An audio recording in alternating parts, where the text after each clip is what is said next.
Olá, meus amigos, Deus abençoe todos vocês. Que esse dia, esta segunda-feira, você comece muito bem, mas muito bem mesmo, para que ela possa se estender por toda a semana, para que esse bem-estar venha se estender por toda a semana. Bem, nós temos falado sobre o batismo de fogo. Batismo de fogo. Nós falamos do batismo nas águas, que é o sepultamento do corpo pecaminoso, é o sepultamento da vida errada que vinha vivendo, a vida pecaminosa. A pessoa é sepultada, quer dizer, enterrada a sua velha natureza, ela é enterrada no batismo nas águas, porque ela se arrependeu dos seus pecados, e Jesus apagou, Jesus perdoou, então ela está limpa. Morreu para o mundo, bom, se morreu para o mundo tem que se enterrar, e o batismo nas águas é uma analogia, é uma tipificação, digamos assim, do sepultamento daquela criatura que vivia no pecado. Agora não, ela foi sepultada, quer dizer, batizada nas águas. Então, quando ela se levanta das águas, ela começa uma vida nova, ela começa a viver em novidade de vida. Teoricamente é assim que está escrito, é assim que tem que ser. Claro que nem sempre isso acontece, normalmente não acontece, porque muitas pessoas são batizadas nas águas como se participasse do pão da Santa Ceia e do suco de uva, como o sangue de Jesus. Elas participam. É fácil. É só colocar na boca e comer e depois beber do sangue. Mas, quando se toma uma atitude de se arrepender do passado, ela se convence do seu pecado e se arrepende mesmo, não é só de um pecadinho, não é só de um erro que você cometeu, não, é de todos os pecados, é da vida toda. Por isso, toda a vida, todo o corpo é sepultado nas águas, para que quando ela sair das águas, pronto, é uma novidade de vida. Ela começa a viver uma vida nova. Não quer dizer com isso que ela não vai errar novamente.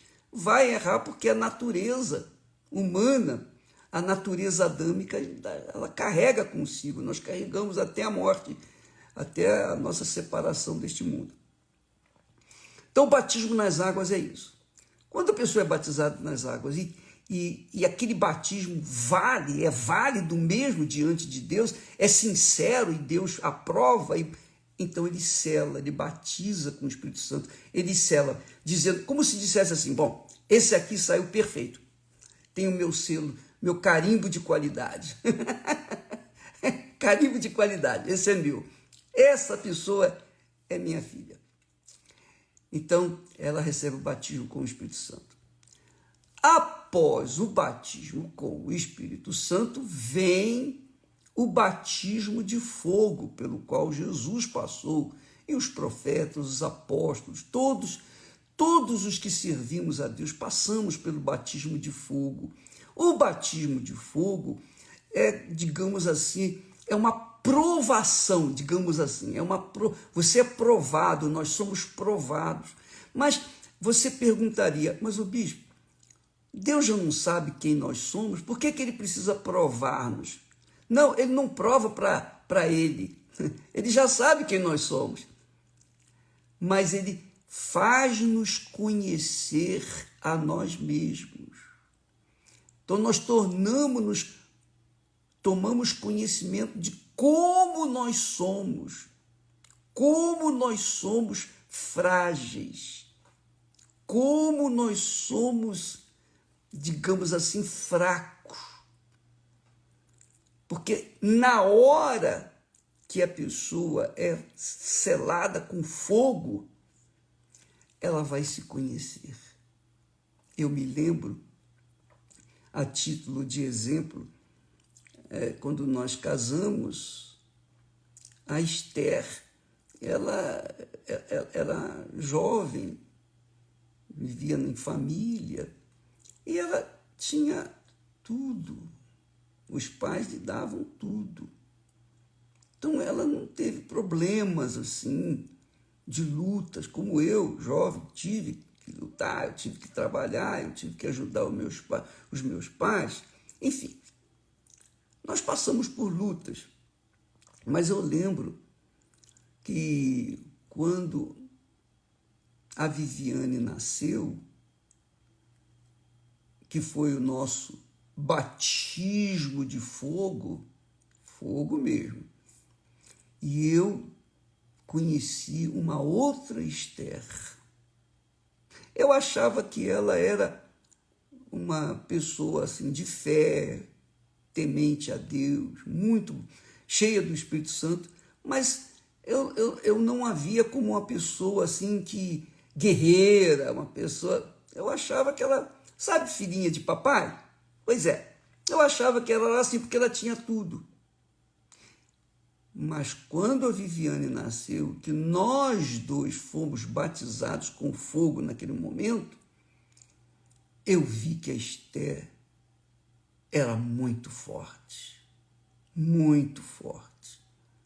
tão forte quanto eu ou mais, porque ela enfrentou situações dificílimas, humilhantes, mas muito humilhantes. E ela suportou tudo. Então, ela se conheceu. E eu conheci uma outra Esther que eu não tinha conhecido. Quer dizer, Deus permite, ou Deus permite não, Ele mesmo, Jesus é quem batiza com fogo. É Ele que nos conduz ao batismo de fogo e nós somos batizados. O batismo de fogo, então, é para que a gente venha se conhecer, para saber como nós somos. E no batismo de fogo, é claro, eu penso, eu creio, é a minha crença, a minha fé. Eu creio que todos que são batizados com fogo passam pelo teste. Por quê? Porque já tem o Espírito Santo, o batismo com o Espírito Santo. Eu penso que se Jesus batizasse-nos com fogo e depois com o Espírito Santo, eu acho que ninguém ia passar. Mas como nós somos primeiramente batizados com fogo, ou melhor, primeiramente nós somos batizados com o Espírito Santo e depois vem o fogo, então Deus nos dá a capacidade para passarmos pelo fogo e sairmos ileso, completamente fortificado na nossa fé. Agora, presta atenção, eu queria falar com vocês algo que Deus nos deu ontem, e eu creio ter sido uma revelação. E isso vai ajudar você a pensar, a raciocinar. Qual é a diferença entre tribulações e batismo com fogo? Porque o batismo com fogo não significa tribulação, não. É um batismo. Tribulação é outra coisa. Tribulações são outras coisas. Como é que a gente vai saber o que é o batismo com fogo e o que é as tribulações? Muitas pessoas passam por tribulações, mas não passaram pelo batismo de fogo. O batismo de fogo só vem após o recebimento do Espírito Santo, senão ninguém resistiria. E as tribulações todos passam. tanto os crentes quanto os incrédulos, todos passamos por tribulações. Quer a gente queira, goste ou não, todos passamos por tribulações. Os filhinhos de papai vão passar por tribulações, ou passam por tribulações. Não tem jeito.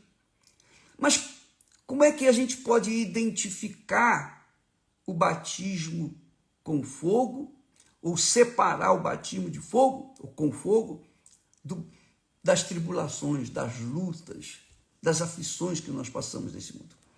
Então, nós lemos lá no texto de Gálatas, o apóstolo Paulo aos Gálatas, aos cristãos de Gálatas, ele diz assim: não erreis.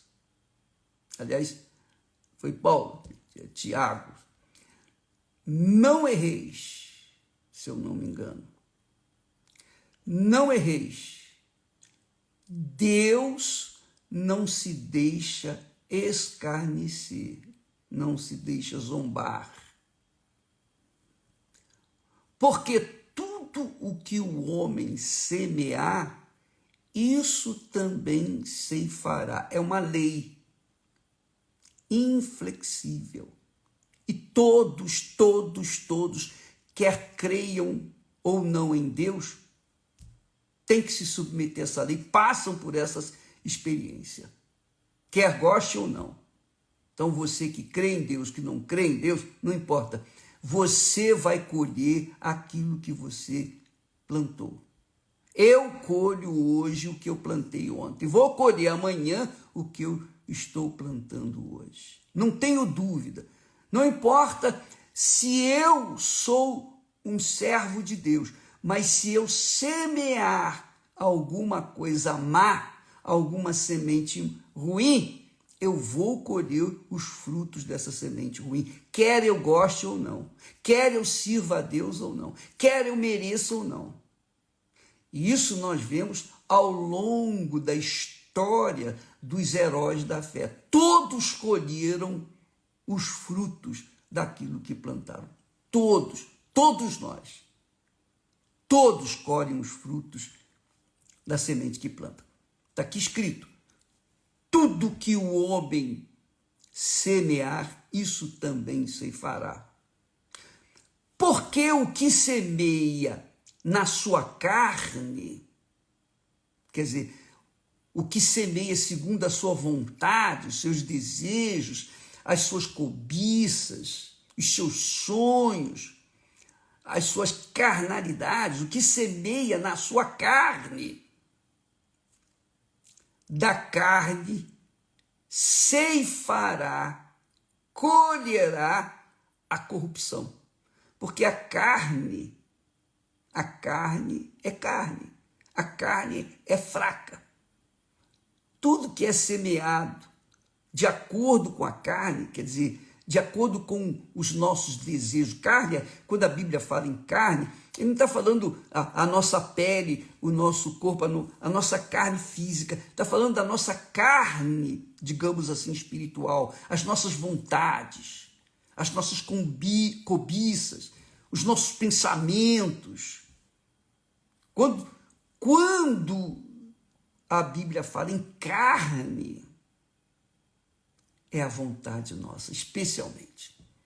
Quando semeamos na nossa carne, quer dizer, segundo a nossa vontade, quando semeamos segundo os desejos do nosso coração, que é corrupto, diga-se de passagem, então, da carne, do coração, das nossas vontades, nós vamos colher o quê? Corrupção, dores de cabeça, tribulações, problemas, dificuldades, dores de cabeça mesmo. Por quê? Porque plantou ou semeou de acordo com a sua carne, com a sua vontade. Quando nós semeamos de acordo com a nossa carne, mesmo tendo o batismo com o Espírito Santo, mesmo tendo sido selado com fogo, quando nós cochilamos, e plantamos de acordo com a nossa vontade, nós vamos colher os frutos da corrupção. Porque a inclinação da carne, ou as inclinações da carne, são para a morte. Paulo fala isso. Os que se inclinam para a carne, para os seus desejos, cobiças, vão colher a morte. E ele diz aqui,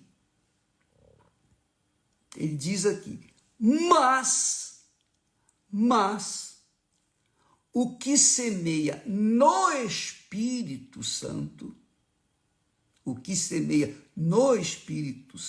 que quer dizer, o que semeia segundo a vontade do Espírito Santo, segundo a direção do Espírito Santo, ceifará a vida eterna. Então não há como você estar entre uma coisa e outra. Ou você é ou você não é. Ou você semeia na carne e vai colher a corrupção da carne, vai colher as tribulações, as lutas, e muitas são as pessoas que começaram bem, começaram no espírito, mas com o decorrer do tempo elas foram se acostumando com aquela vida pacata, a vida de servir a Deus, de obedecer a palavra de Deus, e começaram a entrar na moda, a moda que vocês conhecem, todo mundo conhece, que está sempre mudando, todo ano muda, moda de verão, moda de inverno, etc. Então entraram na moda do mundo, o mundo jaz no maligno, enquanto a pessoa começa a fazer a vontade do mundo, a vontade da carne, a vontade do coração, as cobiças da sua mente, aí ela vai colher o quê? Ela vai colher corrupção, ela vai colher dor de cabeça, ela vai colher problemas, ela vai colher brigas, inimizades. Por exemplo, apenas a título de exemplo,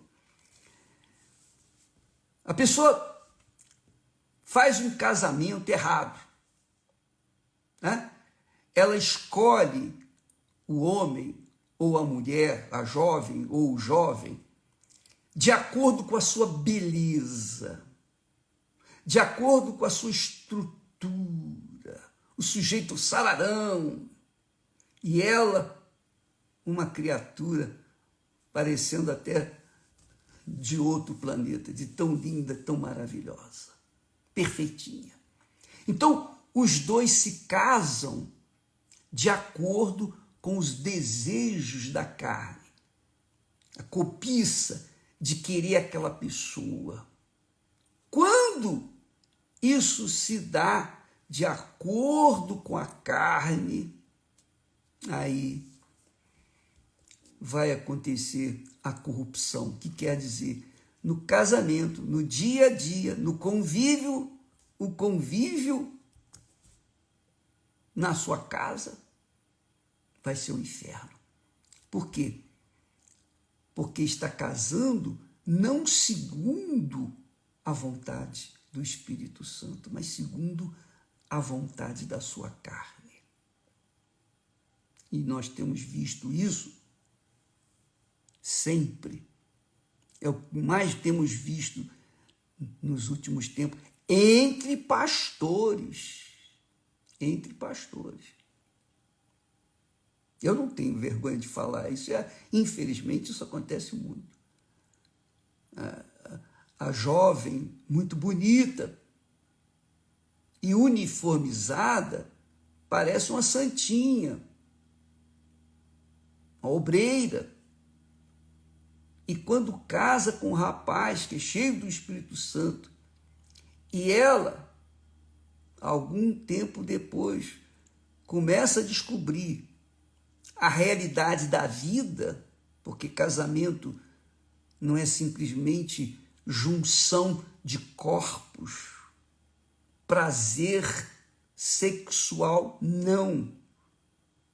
Casamento é assim, É espírito com espírito, alma com alma e corpo com corpo. Então, os dois têm que ter o mesmo espírito.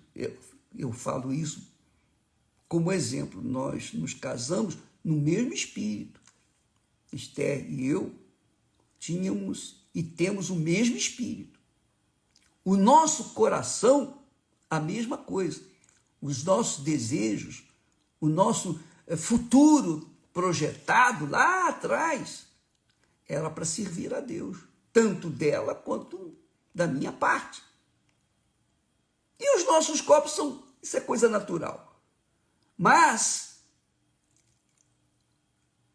houve um casamento no Espírito Santo, segundo a vontade de Deus.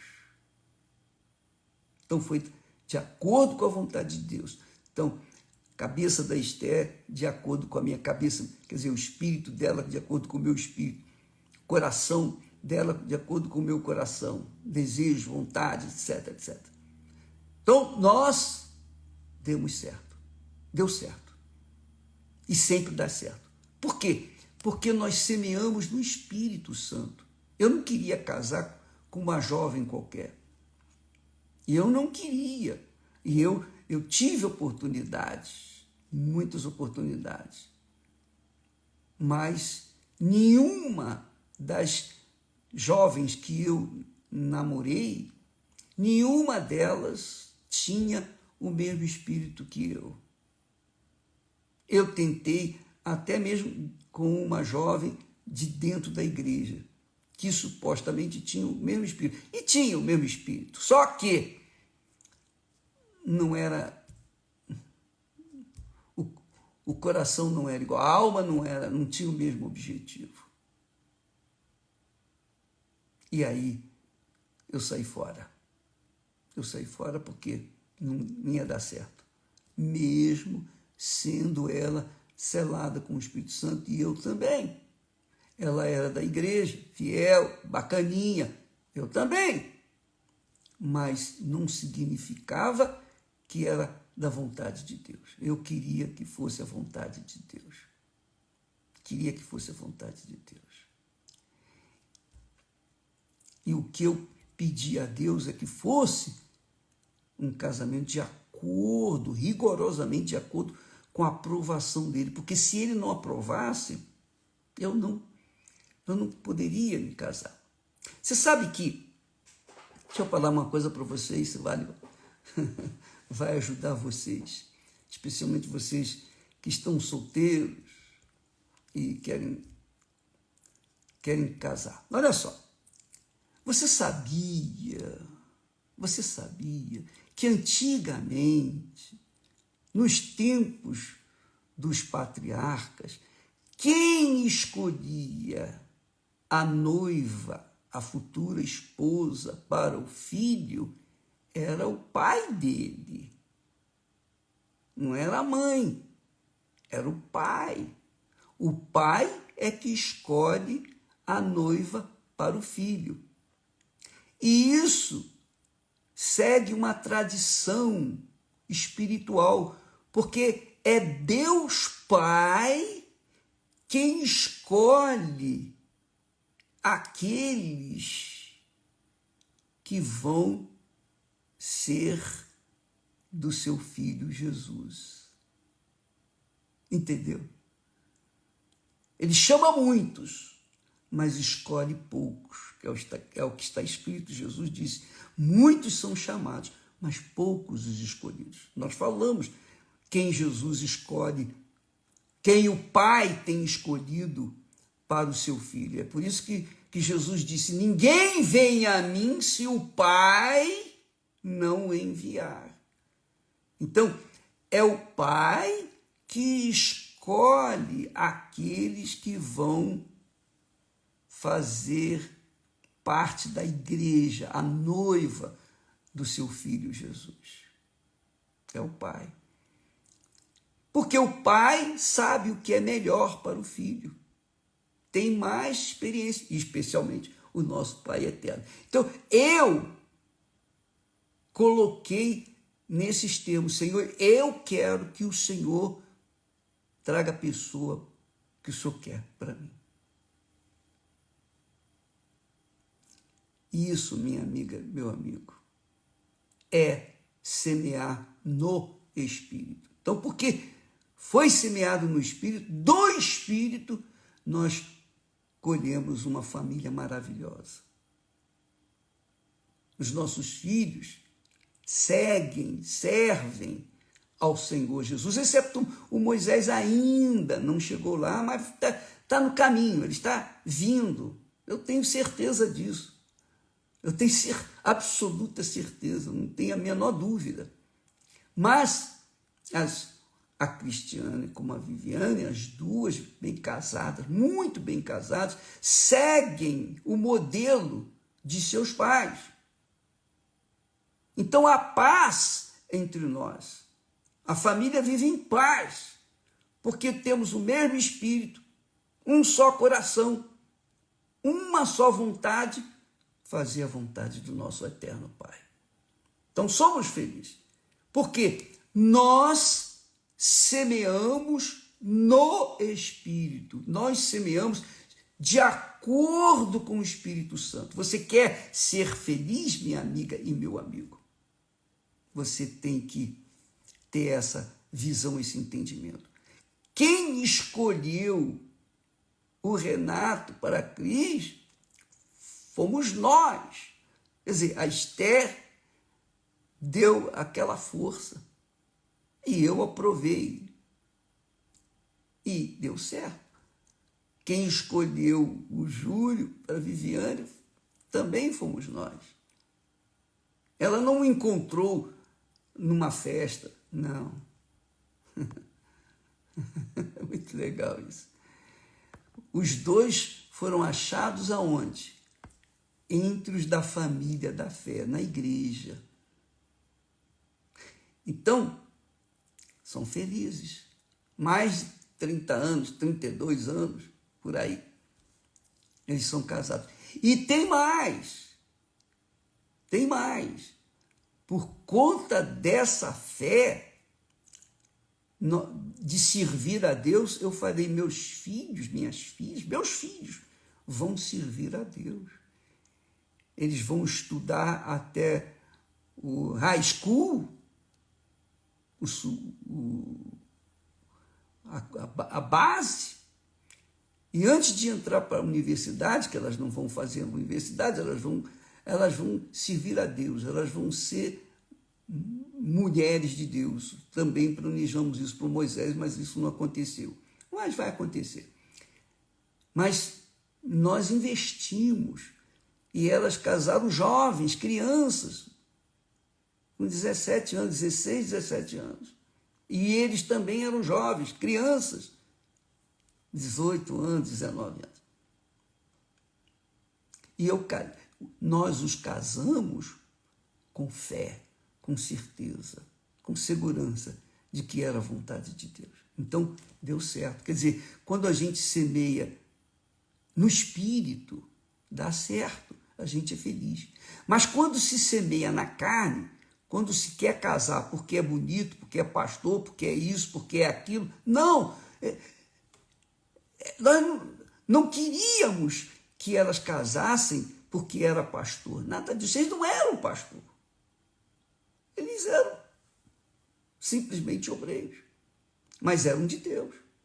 Então, nós semeamos no Espírito, segundo a vontade do Espírito Santo. Agora, quando se casa na carne, então tem esses problemas aí, feminicídio, um monte de problemas que os casais têm, casam e descasam. Isso acontece mesmo dentro da igreja. Dentro da igreja.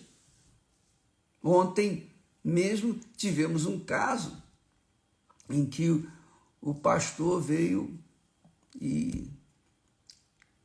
denunciar que a sua mulher havia traído. A sua esposa havia traído.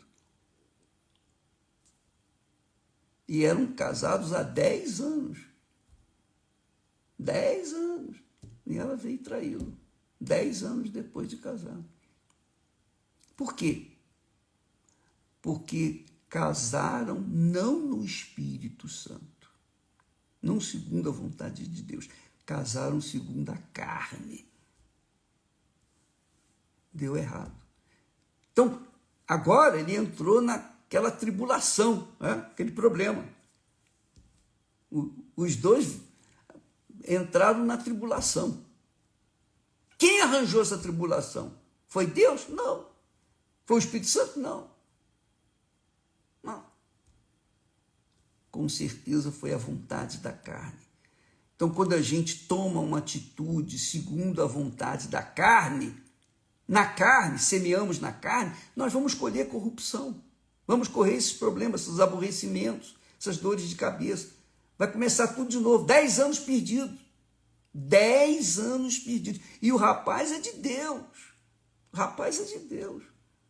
Então, quando o casamento é feito, ou o relacionamento se dá contrário à vontade de Deus, com certeza vai haver tribulação, aborrecimentos, brigas, confusões e às vezes até morte, que é o que a gente tem visto mais. Uma má escolha, por exemplo, na profissão. Você escolhe uma profissão errada. Você escolheu a sua profissão pensando em dinheiro, ganhar dinheiro. Não, eu vou estudar isto aqui porque eu vou ganhar muito dinheiro. Então você mete as caras, estuda anos e anos e se forma. Quando você vai começar a praticar a sua profissão, você se sente frustrado porque não era aquilo que você queria. Porque você não recebeu um talento para outra coisa. Mas você, infelizmente, você caiu nessa profissão errada porque você escolheu. Aí vem as frustrações, as revoltas. Enfim, o trabalho não vai ser com perfeição. Enfim, o trabalho vai ser feito a toque de caixa, a toque de burro. Sujeito, por exemplo, se envolve num negócio para ganhar muito dinheiro, mas esse negócio que vai ganhar muito dinheiro e fácil envolve mentira, especialmente envolve mentira.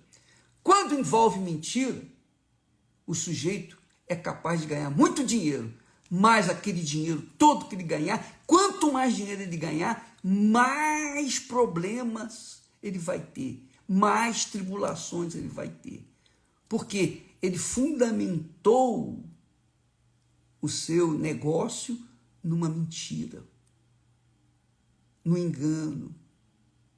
A mesma coisa é o casamento, o mau casamento, fundamentou na carne. A mesma coisa acontece na profissão. Olhou a profissão como promissora.